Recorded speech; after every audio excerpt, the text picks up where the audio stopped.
ஆண்டவரும் உலக இரட்சகருமாகிய இயேசு கிறிஸ்துவின் இனிய நாமத்தில் யாவருக்கும் என் அன்பின் வாழ்த்துக்கள். வட்டி வாங்கலாமா? வட்டி வாங்குவதால் வரும் பணம் ஆசீர்வாதமானதா அல்லது சாபமானதா? நான் என்னுடையதை வட்டியோட வாங்கிக் கொள்வேனே என்று இயேசு சொல்லி இருக்கிறாரே, இதன் அர்த்தம் என்ன?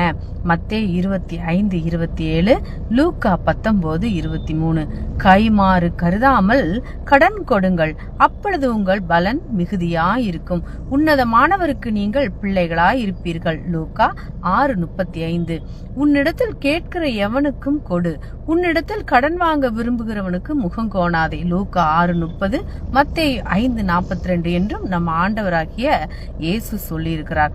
இது ஒருபுறமுக்க கடனாக கொடுக்கிற பணத்துக்கும் ஆகாரத்துக்கும் கடனாக கொடுக்கிற வேற எந்த பொருளுக்கும் உன் சகோதரன் கையில் வட்டி வாங்காயாக. நீ சுதந்தரிக்க போகிற தேசத்தில் உன் தேவனாகிய கர்த்தர் நீ கையிடும் வேளையிலெல்லாம் உன்னை ஆசீர்வதிக்கும்படி உன் சகோதரன் கையிலே வட்டி வாங்காயாக. உபாகமம் 23:19-20, லேவியராகமம் 25:36-37 என்றும் வட்டி வாங்கினால் ஜனங்கள் சபிப்பார்கள். எரேமியா 15:10 என்றும் சொல்லப்பட்டிருக்கிறது. கர்த்தாவே, யார் உம்முடைய கூடாரத்தில் தங்குவான், யார் உம்முடைய பரிசுத்த பர்வதத்தில் வாசம் பண்ணுவான் என்ற கேள்விகளை கேட்டிருந்த சங்கீதக்காரனாகிய தாவீது தன் பணத்தை வட்டிக்கு கொடாதவனே என்ற பதிலையும் அதே சங்கீதத்தில் சொல்லியிருக்கிறார். சங்கீதம் 15:1-5. மேலும் தன் பணத்தை வட்டிக்கு கொடாமலும் பொலிசை வாங்காமலும் அநியாயத்துக்கு தன் கையை விலக்குகிறவனே நீதிமான். எசேக்கியேல் 18:8-9 என்றும் உங்களுக்குள் சிறுமைப்பட்டிருக்கிற என் ஜனங்களில் ஒருவனுக்கு நீங்கள் பணம் கடனாக கொடுத்திருந்தால் வட்டி வாங்குகிறவர்கள் போல அவனிடத்தில் வட்டி வாங்க வேண்டாம். யாத்திராகமம் 22:25 என்றும் சொல்லப்பட்டிருக்கிறது. இதிலே எங்கே கேள்வி எழுகிறது என்றால், அந்நியன் கையில் வட்டி வாங்கலாம். உபாகமம் 23:20 என்ற இந்த ஒரு வசனத்தை வைத்துக்கொண்டு நான் வட்டி வாங்கலாம், அதில் தவறில்லை, வேதத்திலேயே அது சொல்லப்பட்டிருக்கிறதே என்று வாதாடுகிறார்கள். சகோதரனாக இருந்தாலும் சரி அல்லது அந்நியனாக இருந்தாலும் சரி, யாராக இருந்தாலும் சரி, கைமாறு கருதாமல், அதாவது வட்டி வாங்காமல் கடன் கொடுக்க வேண்டும் என்பதுதான் புதிய ஏற்பாட்டின் சத்தியம். லூக்கா 6:35. வேறு சிலரோ, நாங்கள் கொடுத்த பணத்தை எப்படி வசூல் செய்வது? வட்டி வாங்கினால்தானே அவர்களுக்கு பயம் வந்து கொடுத்த பணத்தை திருப்பி தருவார்கள் என்று சொல்லுகிறார்கள். அவர்களுடைய வாதமும் நியாயமானதுதான்.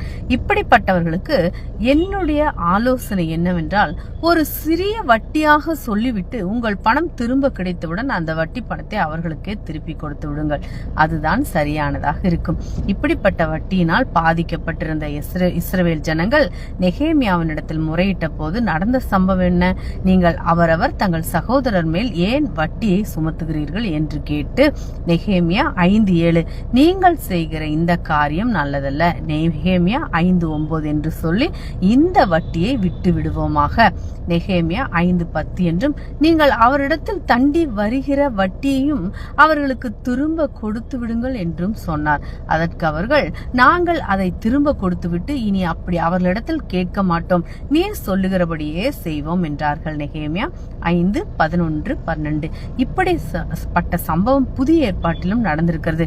நான் ஒருவனிடத்தில் எதையாகிலும் அநியாயமாய் வாங்கினது உண்டானால் நாளத்தனையாக திரும்ப செலுத்துகிறேன் என்று சகேயு சொல்லியிருக்கிறாரே. லூக்கா 19:8. இதுதான் சரியான மனம் திரும்புதலாகவும் ரட்சிப்பாகவும் இருக்க முடியும். ஏனெனில் ஏழைக்கு இறங்குகிறவன் கர்த்தருக்கு கடன் கொடுக்கிறான், அவன் கொடுத்ததை அவர் திரும்ப கொடுப்பார். நீதிமொழிகள் 19:17 என்றும், கருணை கண்ணன் ஆசீர்வதிக்கப்படுவான். நீதிமொழிகள் 22:9 என்றும், அவன் நித்தம் இறங்கி கடன் கொடுக்கிறான், அவன் சந்ததி ஆசீர்வதிக்கப்படும்.